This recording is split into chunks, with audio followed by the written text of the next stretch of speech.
청주의 한 번화가, 가방을 맨 손님이 정차 중인 택시로 다가옵니다. 손님을 태운 택시는 곧바로 출발하는데요. 잠시 후 무슨 일인지 택시가 지구대 앞으로 들어오고 택시를 세운 기사가 차에서 내립니다. 지구대에 있던 경찰들이 모두 나와서 기사와 차를 꼼꼼하게 살펴보는데요. 택시기사의 팔목과 발목에는 청테이프까지 감겨 있습니다. 대체 이 택시 안에서 무슨 일이 있었던 걸까요? 자, 충북 청주에서 택시 운전을 하고 계시는 60대 기사님이 제보해 주셨습니다. 네, 3일 전입니다. 3월 30일 저녁 9시경에 이 제보자는 청주에서 택시를 몰고 있었는데 번화가에 택시를 세워놓고 손님을 기다리고 있었습니다. 그런데 가방을 맨 한 남성 손님이 왔어요. 택시를 탄 다음에 목적지를 말했는데 시내로 이동하는 게 아니라 인근에 있는 마을로 가달라고 했습니다. 예. 그런데 오히려 이 제보자 기사님은 굉장히 좋았습니다. 왜냐하면 손님하고 뭐 이런저런 얘기 이동하면서 하는 거를 즐겨왔는데 그래서 이날도 이 손님과 일상적인 대화 나누면서 15분 정도 달렸습니다. 그래서 목적지로 제가 갔는데요. 목적지가 좀 인적이 드문 한 마을회관 앞이었습니다. 도착을 무사히 다 했어요. 그래서 손님에게 다 왔다라고 이야기를 했는데요. 자, 다 왔으면 그 다음에 요금을 지급하는 거죠. 그래서 이 손님이 가방 메고 있었으니까 그 가방을 또 막 뒤적여서 뭘 꺼내려고 하는 거예요. 그래서 이거 신용카드 결제가 아니라 가방에서 현찰을 꺼내가지고 주는구나라고 생각했습니다. 자, 당시 상황 직접 들어보시죠. 맨 처음에 그 도착하기 전에 가방을 갖다 이렇게 뒤지는 소리가 나요. 현금으로 다 결제를 하려나 해가지고 그래서 가방을 뒤지나 했거든요. 마을회관이 하나 있더라고. 거기다 대달라 그러더라고요. 여기요 하고서 차를 갖다 딱 세우니까는 흉기를 갖다 내 목에다 갖다 대면서 아직은 더 사셔야죠 그러더라고. 손을 갖다가 뒤로다가 젖히라 그러더라고요. 뒤에서 이제 나를 갖다 로프 있잖아요. 로프로다 내 손을 갖다 이제 결박을 하더라고. 와, 흉기를 목에 대고 아직은 더 사셔야죠?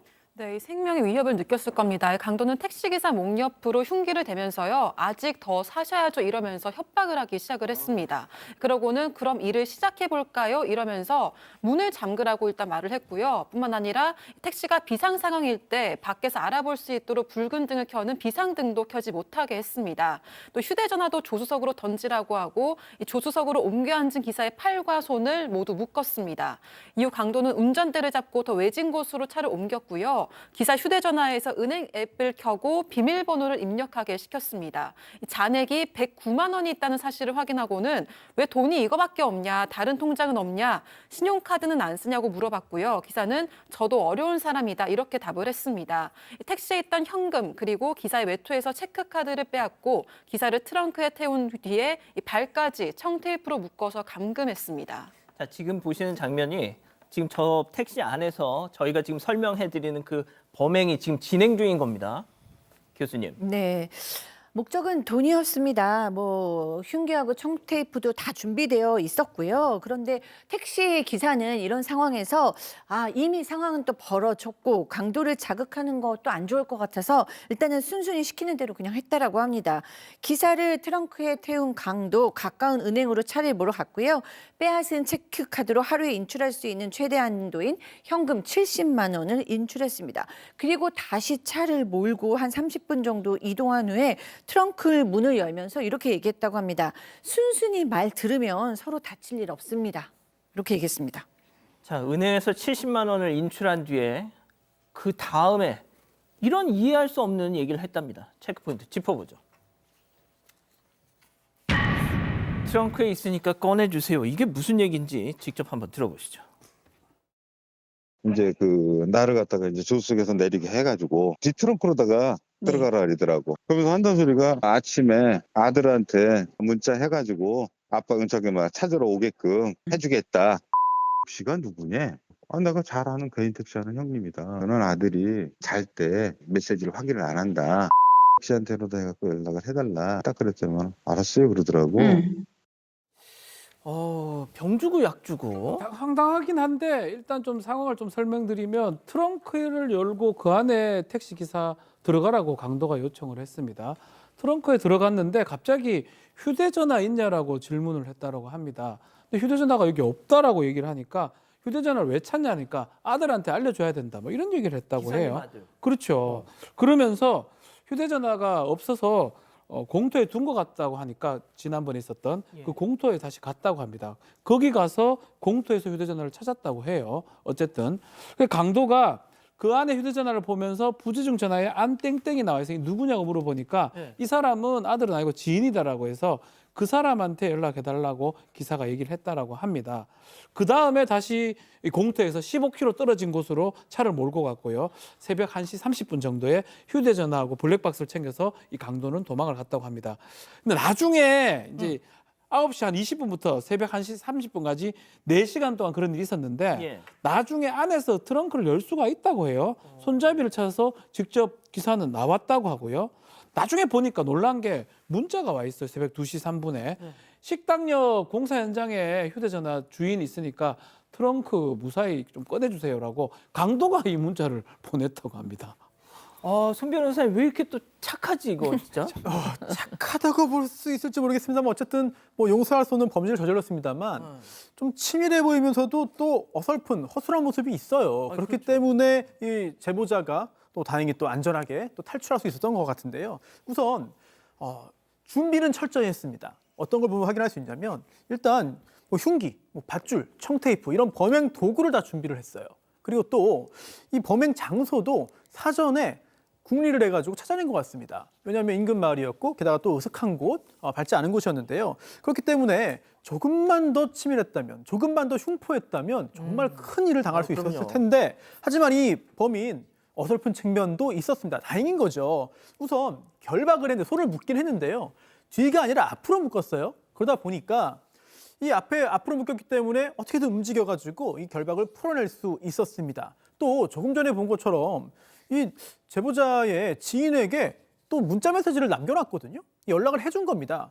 정말 어떻게 되든 상관 안 하고 정말 뭐 책임지지 않겠다라고 했으면 누군가에게 연락을 해가지고 구조될 상황을 아예 제공하지도 않았겠죠. 이런 부분들 뭐 좀 잘 이해가 안 되는 범인의 어떤 그 시각에서 볼 때는 약간 좀 어설퍼 보이는 부분이고요. 또 이 부분이 참 좀 눈에 띄는데요. 돈 100만 원에 당신 인생 걸지 말아라. 이렇게 이 제보자가 이 강도에게 말을 했거든요. 괜히 일 크게 만들지 말아라. 라고 말을 했어요. 그러자 강도가 했던 말이 그럼 하지 말아라. 뭐 조용히 해라. 가만히 있어라가 아니라 사장님 죄송합니다. 라고 사과를 한 겁니다. 그러니까 이 제보자 택시 기사님이 야, 너 일 크게 만들지 마 이렇게 네. 어떻게 보면 약간 조언을 해줬더니 짜식 뭐 이런 게 아니라 네. 죄송합니다. 네, 사장님 죄송합니다. 허허, 라고 예. 말을 했거든요. 그러면서 저도 지금 사는 게 힘들어서 즉 인생이 바닥을 쳐서 지금 범행 저지르고 있습니다.